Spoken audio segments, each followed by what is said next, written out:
All right, guys, you're welcome back. And like I mentioned just before the break, we have a very special guest in the studio. And we're going to be discussing the iceberg principles, you know, why success begins beneath the surface.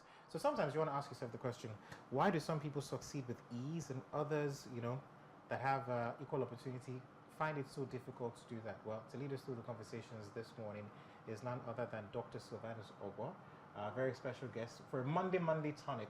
Yes, sir. Good morning, sir. How's it going?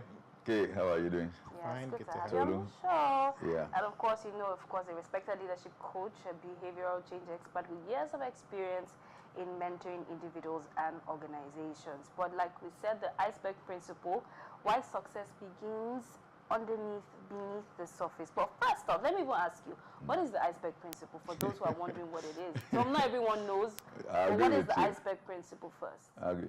You know the iceberg, an iceberg is a block floating on water. Of that block, you probably have like 10% on the surface, 90% At the bottom. you don't see that. So what is the iceberg principle saying? It's saying that, for instance, what people see is the glamour, your behavior, your skills, and maybe your output. That's what they see. But that is actually 10%, contribute 10% of who you really are. Who you are is the 90% that is behind. Yeah. That is below, that is deep-rooted, that we are not seeing. It is the inner you that, as it were, accentuates who you are on the outside. So your success as a human being is a function of who you are internally, what you go through that people don't see. That is what, accentuates what you actually do. People will say, okay, for you to be a broadcaster here now, you must have gone to training, you are skilled in this, you dress well, you have the volume, and that is who you are. But nobody thinks of how did you become the actor or the broadcaster that you are. What is your mindset? What is your good mindset? What is your emotional balance? What are your habits? What have you gone through to become who you are now? Nice. So it is who we are on the inside that actually, prompts who we become. But the world, the society lay emphasis on what they see. What they see visibly. Yeah. Look, I'm glad you even mentioned society placing value on what they see, but why does that happen? They like to put, society generally likes to put, put a handle on titles, results, images. Why do we do that? You see, is it a cultural thing? It's a cultural thing. It's a behavioral thing. It is just the way we come up. We look at people from the outside. We take it from where we were coming from. Some lies that life has told you. That you fake it. So the society, they lay more emphasis on what they see. Why you behave the way you behave. I don't know if you ever read this book, Why You Act the Way You Do, Tim Lai. It's like, it's telling us, about this iceberg principle, even though that was not what he meant. What the society see is just the surface. But there are, things inside of you that prompts what or why you behave the way you have behaved. And that's why we are having a lot of problems now, because we have come to realize what the society, I'll give you an example. The politicians, the flashy like the Yahoo boys. What everybody wants to see, what cause, edge which the society is the flashy cars I ride, is how I dress, and my political bigotry, how I come and promise this and do this. But nobody thinks about, think of that quiet, small entrepreneur somewhere who is ethical, who is disciplined, who has, consistently built up a character. The society will never see it. I'll give you an example. If a teacher walks in here, people look at him with a kind of an eye. But if a medical doctor comes in now, oh, that is a doctor, or he has PhD, or they value him. Even parents do that. Emphasis is on that surface thing. Okay, but how you work with leaders and teams. How do you find that performance problems are actually belief or value problems? Growing up, I used to think that maybe it's a 50-50, but I've come to realize that it is not, it is far more than 50-50. It is actually a value problem. I give you an example. Your performance is a function of your skill, of your training. Yes. But you can be skilled and you can be trained. Yeah. I'll give you an example. Why do you think that doctors carry out operation and they forget needle, they forget tools inside that? But why do you think, is that the way they were trained? No, they have the skill, but there is something as the will, the mindset at that particular, what was his frame of mind is far more important than, you know. So the performance in any industry, in any location now, even though we lay emphasis on your skill, get trained, get this, get that, but the problems we have are mainly those that are deep-rooted inside of you. If you are not motivated, you are meant to be here. A worker who at the end of the month has not earned his salary, do you understand? Unconsciously, he will be rude to every client that comes his or her way. You understand? A medical doctor who has some challenges, you know, problems with the marital problems or something, is the one that is most likely, as it were, to forget the scissors, you know, in the womb of that woman. Yeah. So performance problems are more of, you know, they are more deep-rooted in terms of our values and beliefs than being of technical or skills. Okay. Let's talk about emotional maturity and self-awareness. Do they affect long-term success? And if they do, how do they do that? You know, if I tell people, quick win, quick fix. Yeah. It could be a luck, it could be opportunity, you just hit it. But if you want a sustainable success, success that you can duplicate, success that you can replicate, you know, a successful leader or a good leader will tell you that, oh, what I have done in A, I can do it in B. Take me to another location, I can replace it. I can do exactly, I can duplicate it. Why? This is because success is actually not you pursuing. Success follows you after you have become. I come again. Success is a function of who you really are, who you have developed to be. So it becomes part of you. It begins to attract. Success can be duplicated.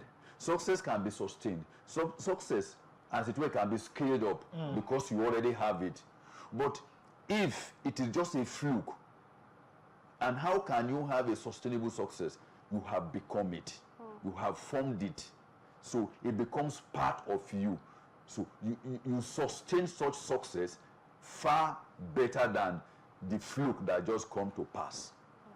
So to be a good leader is not just about, as it were, opportunity comes. Look, how many people win lottery and they throw that money for 2-3 years, they are most nowhere. of the people that do it. Sustainable success is built on self-awareness, self-discovery, and self-development, empowerment through a process. But speaking of self-discovery and empowerment through a process, now you work with people who on the outside look really good. They look self-made but are breaking down inside. What does that reveal about their inner work, you know, and the importance of inner work as a person? Okay, I'll give you a quick example. You see, success should be deep-rooted, like the principle of the iceberg. The success is what they see, but what you go through, the discipline you go through, the resilience you go through, and the ability to be able to manage situation. Success is not a 100-meter dash. It's a journey, it's not a destination. So if you receive that success or you achieve that success without the deep-rooted self-discovery, you must be able to move the needle in the right places for you to sustain it. So when it is a fluke, when you don't have the the character and the competence that has developed over time. What happens to you is that you feel frustrated. Yeah. You don't feel satisfied, and the fear, you can always lose it because it is not in you. It is not in you. The Iceberg principle says that before you get that 10% that the world see, there is the deep work that you have to do. That is what will sustain you. It's like a foundation and a structure. We put up the structure and that is what we see. That is the beauty. But what sustains that building is the structure, is the foundation that you have laid. Interesting. I like the fact that you've mentioned this organizational principles because it ties into my next question. Let's talk about organizational icebergs, right?